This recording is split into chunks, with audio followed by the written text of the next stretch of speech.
1 tepat kurang berapa detik ya, kita mulai. Assalamualaikum warahmatullahi wabarakatuh.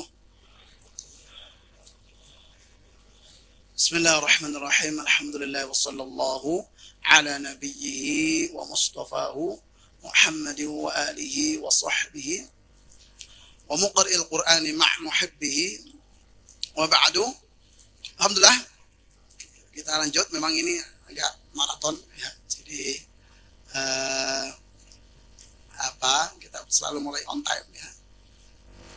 Baik, sebelum kita mulai tadi menjawab pertanyaan terakhir tentang logat ya, sekali lagi sebenarnya tadi sudah sempat saya singgung sekilas jawabannya ya, bahwasanya logat itu bukanlah bawaan fisik yang tidak bisa diubah ya, itu ya, itu yang perlu difahami. Karena kan banyak orang yang kemudian sudah kadang menjustifikasi ya, jadi dengan alasan bawaan logat ya, padahal tadi ya, kalau seandainya ada orang Arab, bapak ibunya Arab, lahir di Mekah misalnya, tapi dibesarkan oleh orang Jawa di Jawa, pasti anak itu logatnya Jawa ya.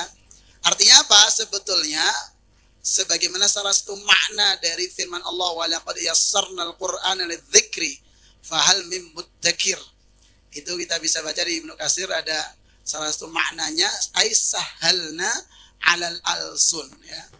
Quran itu kami mudahkan untuk semua lisan, semua lidah. Artinya secara hukum asal Al-Quran itu kompatibel untuk semua lisan ya. Maka disitulah ada yang namanya ilmu makharijul huruf, sifat huruf, tajwid, sehingga menghasilkan bacaan yang berlogat Al-Quran gitu ya. Sepanjang tadi ya tidak ada cacat fisik ya, beda kalau fisik ya, itu insya Allah masih bisa Yang pertama itu berangkat dari gurunya sendiri, harus yakin. Maksudnya jangan sampai guru itu justru malah terbawa dengan pemahaman yang salah dari peserta gitu kan, bawaan sononya gitu ya. Justru guru itulah yang meyakinkan. Maka di situ butuh, dan saya yakin tidak semua huruf ya, artinya setiap daerah itu punya kelemahan yang berbeda-beda di 1-2 huruf tertentu ya. Ya disitulah yang perlu ditekankan ya. Biasanya begitu. Biasanya setiap daerah itu punya kelemahan di huruf tertentu, itu bukan karena tidak bisa, karena di bahasa dia tidak ada. Gitu ya. Itu yang perlu kita yakini. Pertama dari mindset gurunya dulu, jangan sampai kita pun terbawa dengan pemahaman yang tidak benar tersebut, ada bawaan logat. Tidak ada ya. Itu maka disitulah ada yang namanya ilmu makharijul huruf, itulah ya yang menjadikan bacaan itu tidak berlogat masing-masing. Kalau enggak kan setiap orang berlogat masing-masing gitu. Tapi sekali lagi alasan logat itu bukan alasan yang bisa dibenarkan, tapi untuk dilatih. Jadi kalau ada kelemahan tertentu di mana mungkin di bahasa dia itu tidak ada, maka tentu hanya butuh penekanan lebih gitu ya. Jadi dan sekali lagi itu akan hilang dengan sendiri tanpa kita harus mengatakan mengubah logat atau enggak. Dengan kita terangkan huruf ini bunyinya begini, lama-lama akan bunyi saat baca Al-Quran itu akan hilang sendiri ya. Jadi makanya kita terangkan ini makhrajnya begini begitu ya. Jadi dia baca misalnya za, lidahnya keluar. Kalau nggak keluar pasti bunyinya za kan gitu. Kan kalau ada baca za, jim, za, zal sama semua, jim semua gitu kan. Idza juljilatil ardu jilja semua, ja semua gitu. Kita terangkan ini beda ya gitu ya. Jadi tanpa kita menyindir logat dia ya. Kita fokus kita adalah menerangkan ini makhrajnya begini gitu. Jim beda ya dengan za. Kalau ja makhrajnya di tengah lidah, za di ujung lidah, di belakang gigi. Kalau za lidahnya harus keluar. Coba lidahnya keluarin, za kan bunyi gitu kan. Itu biasanya nggak bunyi kan za ya. Kalau nggak dikeluarkan pasti bunyinya za. Apa bunyinya seolah ajim mulu gitu ya. Gitu. Seperti contoh ini sebetulnya contoh Ini, jadi gurunya harus sabar. Ya. Nah, ini. Auju. Bukan auju, Pedro. A'udzubillahi minasyaitonirrajim. A'udzu, zu. Iya mesti doi. Jangan iya aja kamu. Ayo baca. Jaga. Siap. Pedro. Pak Ustadz, punten Pak Ustadz. Ini Mas Ram, Pak Ustadz. Takut kelepas ratangnya.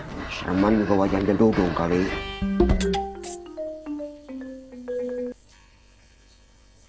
Nah, ini contoh ya. Contoh sebetulnya ini sederhana ya. Tapi ini gurunya memang emosian. Ayo Pedro, baca. Iya mesti doi. Ya, jadi sebetulnya kan cukup kita terangkan, coba lidahnya keluarin. Nah, gitu. Jadi karena bunyinya auju mulu kan. Jadi sebetulnya ini tipe guru yang tidak metodologis ya. Sebetulnya ibarat benang ruwet nanti di jilid 4 ya kita terangkan ya. Benang ruwet itu kalau kita tarik makin kuat, harusnya diurai satu-satu. Masalahnya apa? Gitu ya. Nanti insya Allah akan terurai benang itu ya. Kalau benang ruwet langsung kita tarik begini, makin ruwet ya, makin kenceng ruwetnya ya.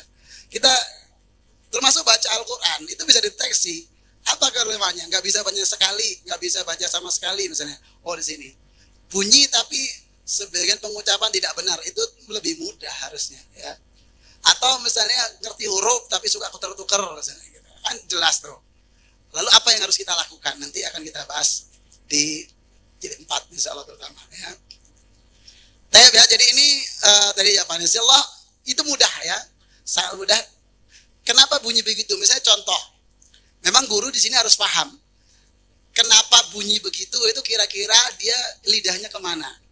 Misalnya orang bacanya dadanya medok misalnya.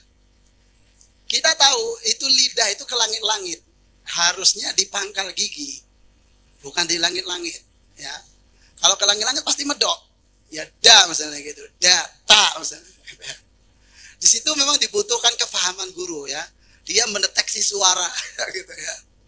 Jadi ibarat orang otomotif, orang bengkel itu, dia dengar suara saja tahu masalah mobil itu. Gitu. Kalau yang ahli betul ya. Gitu. Dicek suaranya, oh ini apanya ini, tahu dia. Jadi guru Quran juga sama, dengar suaranya, oh ini masalahnya di sini, tahu ya. Kenapa bunyinya begitu? Gitu. Nah, itu dibutuhkan tingkat sensitivitas tingkat tinggi ya, kepekaan.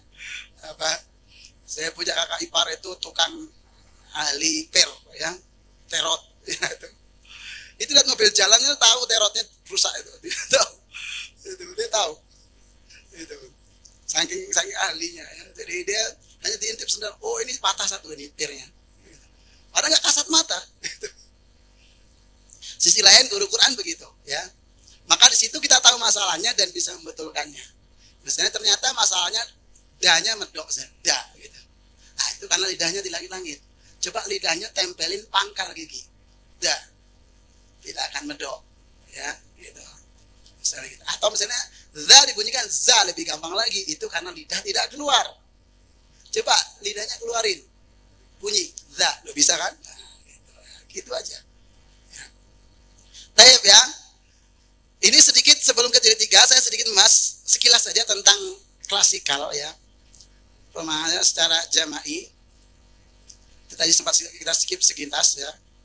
Ini adalah diperlukan dalam kondisi tertentu di mana kita menghadapi jamaah yang banyak ya, jamaahnya, tapi tetap harus kita atasi ya. Nah, ini prinsipnya sekilas saja. Mulai dari guru menuliskan pokok bahasan di baris pertama dan baris pertama di papan tulis atau 2 baris ya, kalau tadi contohnya 2 baris. Jadi guru memang siap nulis di papan. Itu ada papan tulis peraganya kalau klasikal. Lalu kemudian guru memberikan contoh yang ada di papan tulis dan diikuti oleh seluruh murid. Ya, berulang-ulang ya, doktrinnya seperti tadi sama. Berulang-ulang tapi ini sifatnya bareng-bareng ya. Lalu guru mencontohkan semua bacaan dalam 1 halaman diturunkan oleh seluruh murid. Nanti akan ada video ilustrasi supaya jelas. Ini karena ini kondisi yang jarang, cuma kadang diperlukan. Ya. Lalu murid membaca bersama-sama dari awal hingga akhir. Lalu murid dia minta membaca berurutan secara bergiliran. Ya, artinya nggak harus semua murid itu membaca semua bacaan ya. Tapi semua baca. Ya. Bergantian. Ya. Dan kemudian terakhir baca bareng-bareng lagi. Misalnya baca 3 baris atau berapa gitu, nggak harus semua. Tapi tetap insya Allah bisa dipastikan bisa ya. Nah, ini contoh ilustrasinya. Kalau yang klasikal ini ada video di Cina sebetulnya, ini ya, sebuah pesantren tapi untuk usia PAUD pesantrennya. Jadi ini di Cina.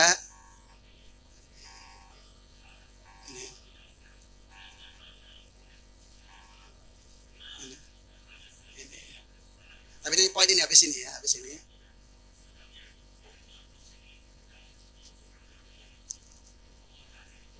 Ini mudirnya orang Cina asli lulusan Madinah ya. Saya dapat video ini dari beliau langsung. Ya.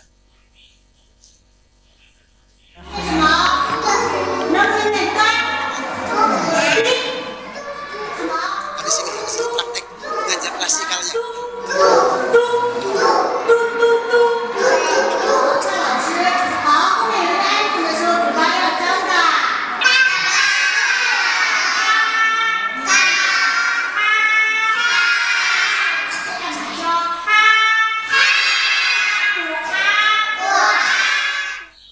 Syarat utama untuk memasukkan anak ke sini, ibunya wajib bisa baca Quran. Nah, prinsipnya seperti itu, ya. Ini sebetulnya prinsipnya sama seperti yang kita terangkan dari awal tadi, ya. Diulang-ulang, didoktrin gitu. Cuma ini belajarnya klasikal. Ya, ada yang personal juga sama seperti tadi, ya. Ha kayak gitu. Ya, seperti itu. Tapi ya, ini sedikit sekilas saja untuk yang klasikal. Kemudian kita langsung masuk ke jilid 3. Secara umum ya metodenya sama dengan di jilid 2. Ini hanya melengkapi hukum-hukum tajwid yang belum tersampaikan di jilid 2 ya, hanya melengkapi. Kemudian prinsipnya seperti saya sebut tadi dalam jilid 3 ini mulai dari yang bisa diidentifikasi dengan simbol dulu, penafikan, dan baru isbatnya terakhir. Isbat itu jadi idhar saja sebetulnya. Sama ketemu wawu dan ya, yaitu ada isbat. Dia harus mengidentifikasi huruf. Tapi dengan capaian sampai jilid 2 tadi, insya Allah sudah kemampuan yang baik ya di situ. Sudah punya kemampuan yang baik untuk menerima materi jilid 3 ini.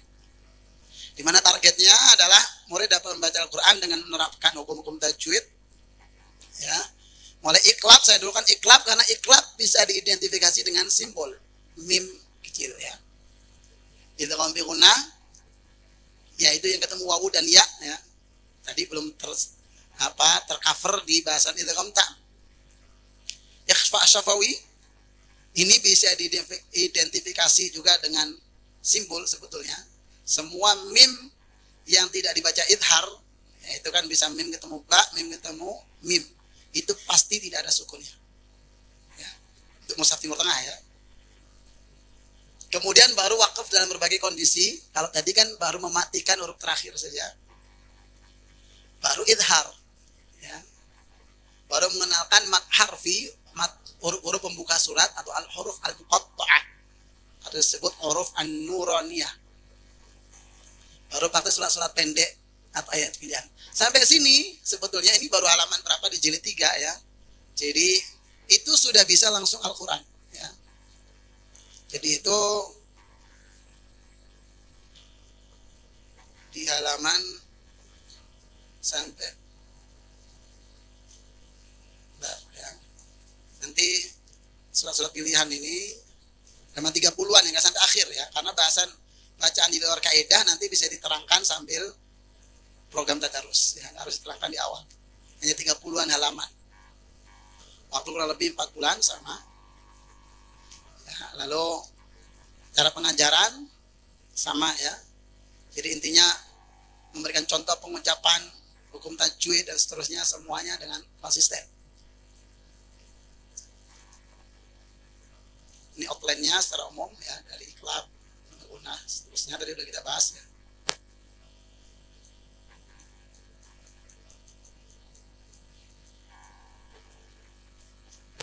Nah sampai surat pilihan ini sebetulnya ini sudah materi berikutnya ini bisa sambil berjalan ya. Nun wiqayah, matikan tak bertasdid, mematikan huruf bertasdid ya, bacaan gharib ya. Jadi ini baru sampai halaman 33 udah sudah bisa baca Quran itu ya. Jadi nggak harus gharib dulu ya. Apalagi gharib itu kan namanya di luar kaidah pasti sedikit. Melakukan iklab dia mudah karena ada tanda mim kecil ya. Mim kecil begini yang ekornya ke bawah. Dengan doktrin tadi ya, ditahan dengungnya, dibaca mim dan ditahan dengungnya. Guru memberikan contoh beberapa baris atau 2 baris pertama tadi ya, dan murid menirukan bacaan guru. Seperti ini contohkan. Wallahu muhitun bil kafirina. Meskipun pengucapan secara sempurna iklab dan ifa syafawi itu mim ketemu ba itu yang rajih ya, jadi bibir tetap nempel tapi tidak ditekan ya. Jadi bibir tetap nempel, tidak, bukan fil furjah atau yang direnggangkan. Tapi untuk standar ke anak-anak yang penting dia menahan gunnah. Itu poinnya ya. Dia menahan gunnah. Ya. Jadi dia menahan gunnah dengan konsisten, dibaca mim dan ditahan gunnahnya. Berikutnya baru kita memasukkan tahap berikutnya di halaman 3. Jadi 3 itu yang nun mati atau tanwin bertemu dengan wawu dulu. Wawu baru ya bertahap ya. Karena ini kalau di Mushaf Timur Tengah memang harus diidentifikasi dengan huruf ya. Ya nun tanwin atau nun mati bertemu wawu, maka langsung masuk ya, guru menerangkan bahwa nun mati atau tanwin bertemu wawu langsung masuk ke wawu dan ditahan gunnahnya. Dia tidak ada tasdidnya ya. Guru memberikan contoh dan murid menirukan ya, seperti ini. Berapa baris? Miwal, tapi pengalaman saya asal diulang-ulang ya, dan guru fokus. Ini sebetulnya sedikit ilmu hipnotis juga sebenarnya. Jadi menghipnotis murid ya supaya mengikuti guru. Makanya gurunya harus fokus. Ya, harusnya fokus ya, tidak boleh nyambi. Itu sisi adab juga memang bagian dari adabnya harus tafrighul qalbi ya, jadi mengosongkan hati dari yang menyibukkan. Itu insya Allah dia akan refleks aja. Selama ini saya pengalaman kalau saya ngajar ya, itu dengan kita ulang-ulang dia akan refleks. Seperti ini langsung otomatis tanwin bentuk wawu, bibirnya langsung membentuk wawu ya. Miu, tidak pernah membaca min ya, pasti miu. Karena perlu ditegaskan untuk pendek seperti ini. Asal tadi ya, gurunya harus yakin ya, dia kemudian dibaca dengan sebaik-baiknya, diulang-ulang, ditirukan begitu. Lalu ketemu ya, sama juga ya prinsipnya. Ini kan tadi ya, karena tidak tercover di idgham tam, karena dia tidak ada tasdidnya. Kalau idgham tam tadi kan huruf yang diidghamkan kosong, yang diidghami bertasdid. Masalahnya ini kan nggak pakai tasdid ya. Di ayyaghfira gitu ya. Gitu. Ini agak saya persingkat karena prinsipnya metodenya sama ya dengan jilid 2, hanya memang di beberapa materinya saja tambahan ya. Ikhfa syafawi ya. Ini mim ketemu ba ya. Itu harus ditahan dengungnya atau dengan satu tanda ya, setiap huruf mim di tengah yang tidak ada harokatnya harus ditahan gunnahnya. Pasti dia kosong ya. Pasti mimnya itu tidak ada sukunnya. Kalau ada sukunnya pasti izhar dia. Itu syafawi. Kalau nggak ada sukunnya, itu pasti kalau nggak ketemu mim ya Pak. Memang kalau hukumnya mati itu lebih simpel. Ditahan gunnahnya kalau ketemu mim dan ba saja. Selain itu semuanya dibaca izhar, dibaca jelas tanpa menahan gunnahnya. Lalu berikutnya itu tadi wakaf baru di jilid 2 kita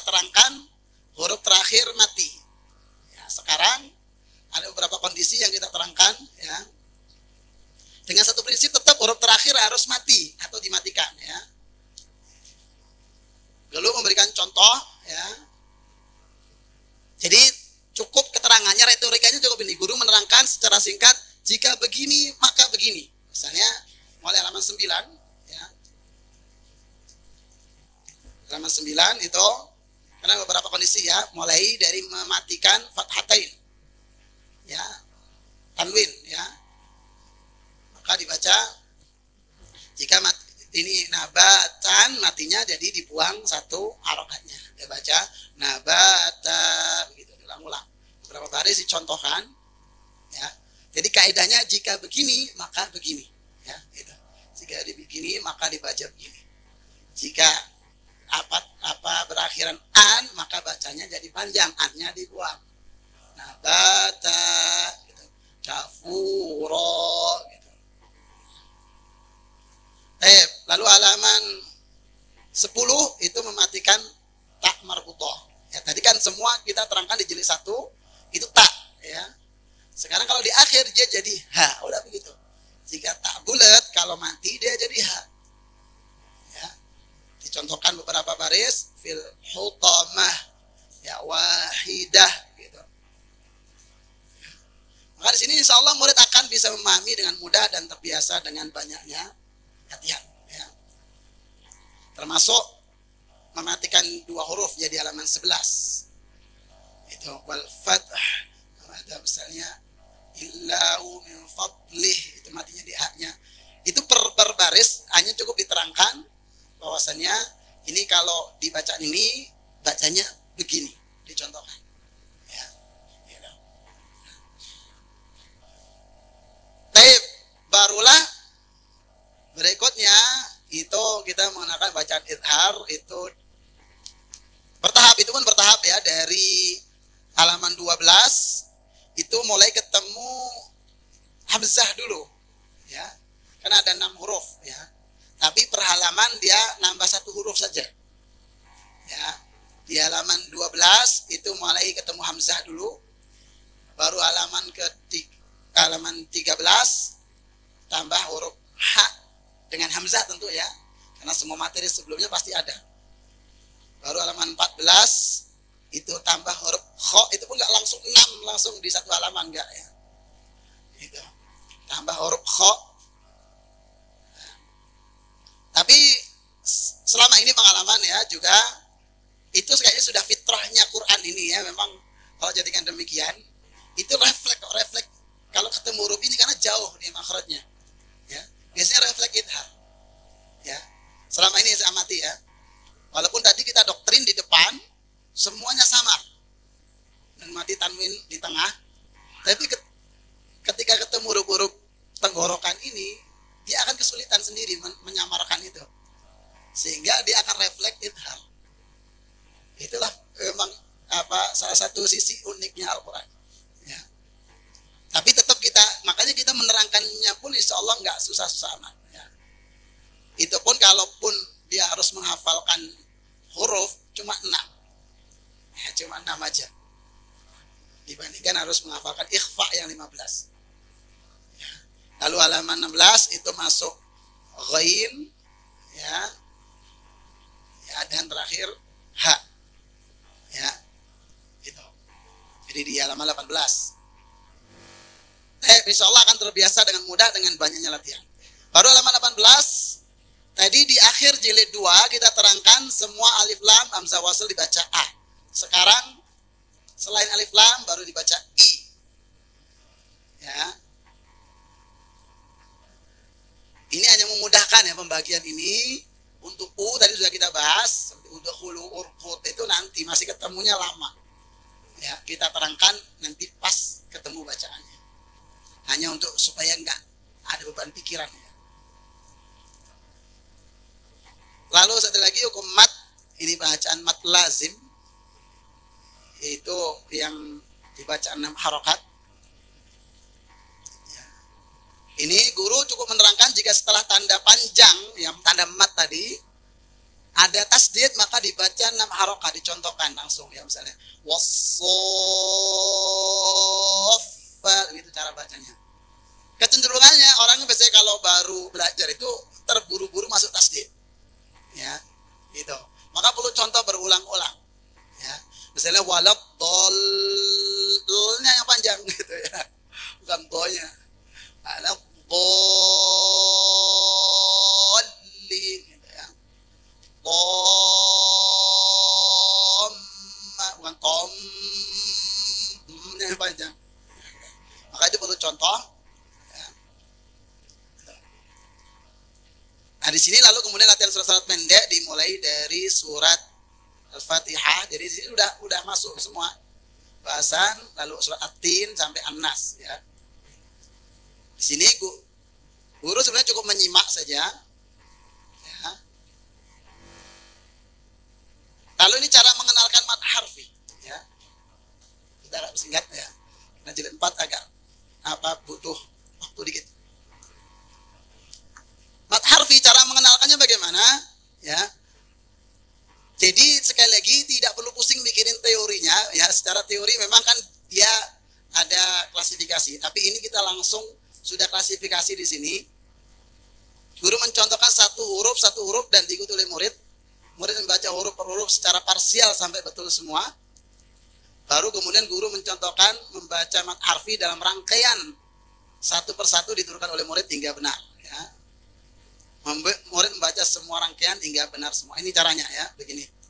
Jadi saat menerangkan ini per poin aja ya. Ini bacanya udah ikuti alif, ini dibaca alif lagi, alif. Terus ini ikuti nun, diikuti berulang-ulang. Dibaca nun. Jadi dia mengenalnya sebagai simbol ya. Oh, terus sampai min. Suruh ulang lagi dari awal gitu. Nun, of, sod, begitu seterusnya. Diulang lagi sampai awal sampai tidak ada yang salah ya. Di satu huruf. Karena memang dalam membaca huruf muqatta'ah ini ada 3 kategori ya.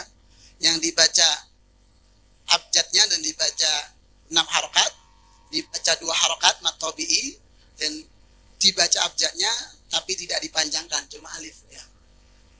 Jadi alif bukan alif, bukan alif ya. Gitu. Kemudian ini dicontohkan juga satu persatu. Ha, ya, jadi ha bukan ha ya. 2 harokat. Ko, ha, dicontohkan satu persatu. Ha, ikuti. Ya, karena memang dia tanpa harokat ya. Gitu. Lalu suruh ulang lagi dari awal. Sebelum dirangkai nanti ulang lagi dari awal ya.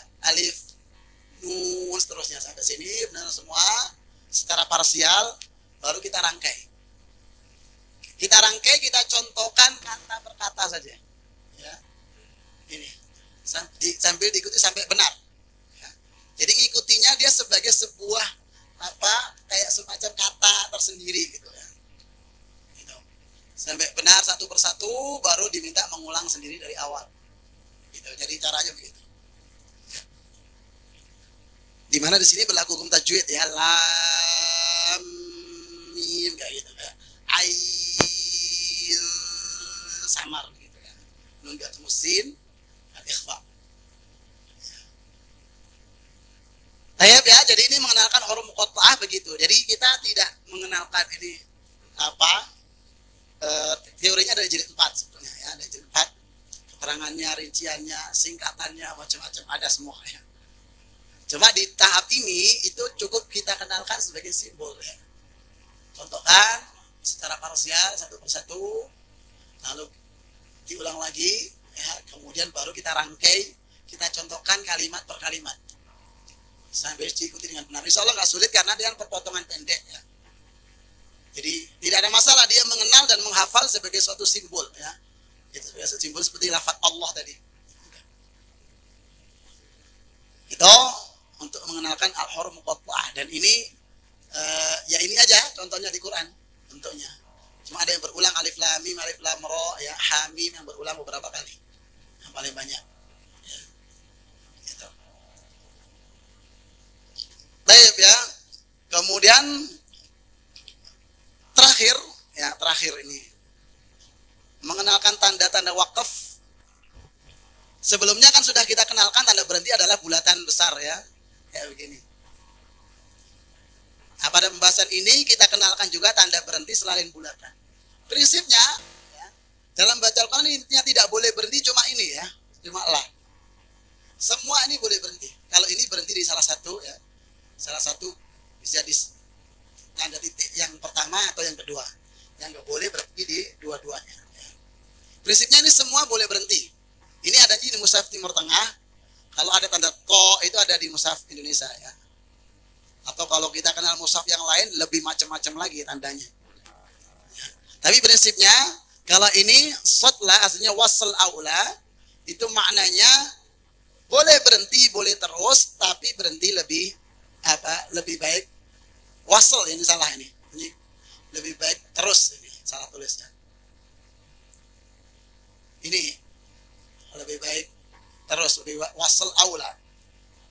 Ya, terus. Itu.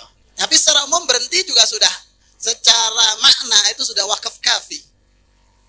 Ya. Wakaf kafi itu artinya secara hukum dia bisa wakaf dan langsung ibtidak di lafaz berikutnya. Banyak yang mengira karena wasal aula, ada sebagian yang tidak memahami, ketika berhenti di tanda ini dia mengulang dikit. Ketika ibtidak nggak perlu, itu sudah wakaf kafi. Minimalnya itu wakaf kafi pasti ini. Ya. Yang mana ketentuannya secara hukum wakaf kafi itu bisa wakaf di situ dan ibtidak langsung di lafaz berikutnya. Apalagi ini ya mim itu harus berhenti barang lazim. Qafla lebih baik berhenti, jim jaiz boleh berhenti boleh terus. Tapi untuk pembelajar ya kita rekomendasikan yang mudah itu berhenti di semua tanda ini. Ya kecuali ini. Kecuali ini lah ya. Gitu. Jadi kita rekomendasikan udah pokoknya ketemu ini berhenti aja. Itu pun lebih meringankan kan.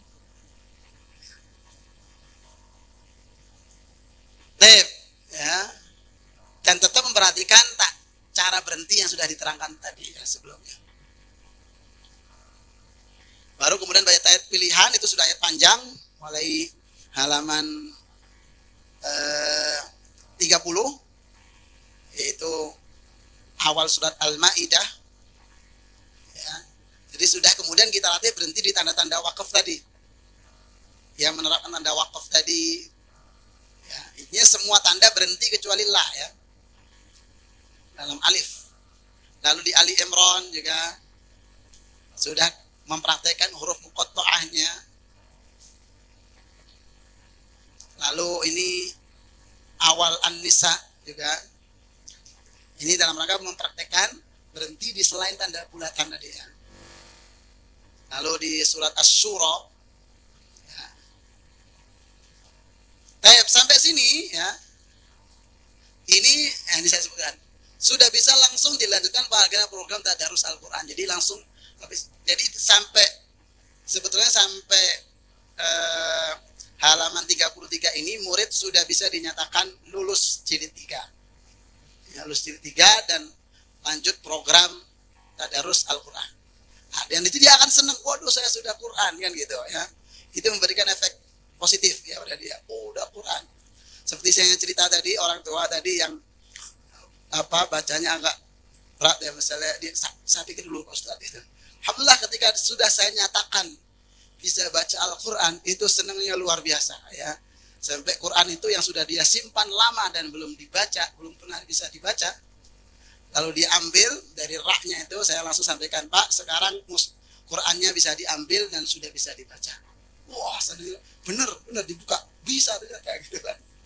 Dan langsung ditulis di Quran itu di halaman depannya, tanggal Al-Quran ini bisa saya baca. Jadi ditulis Pak Sepuh. Jadi sampai sini udah bisa langsung Quran.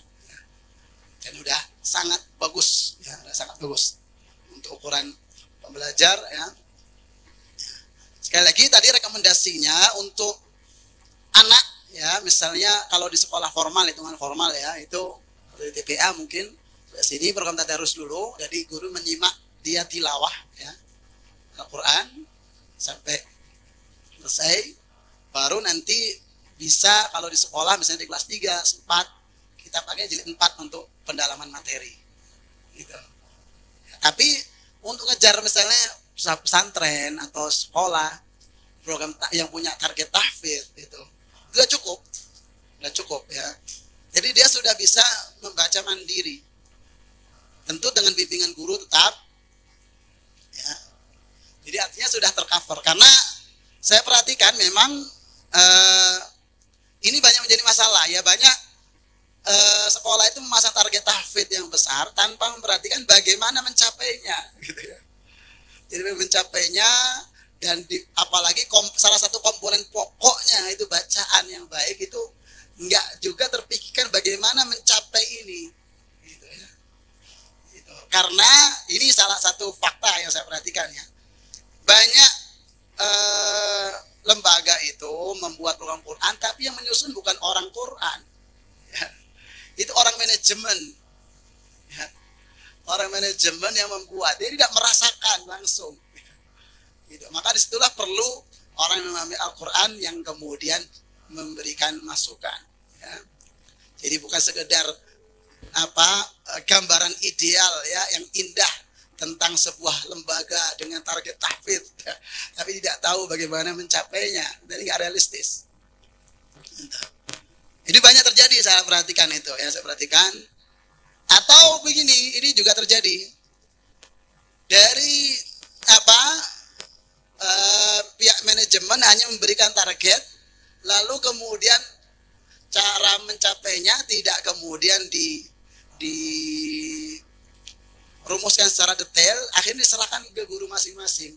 Ya, setiap guru beda-beda, gitu ya. Itu yang terjadi banyak ya. Hanya ditentu target akhirnya terjadi hanya selesai setor banyak. Gitu. Atau tadi ternyata faktor utama pokok bacaan belum beres. Gitu.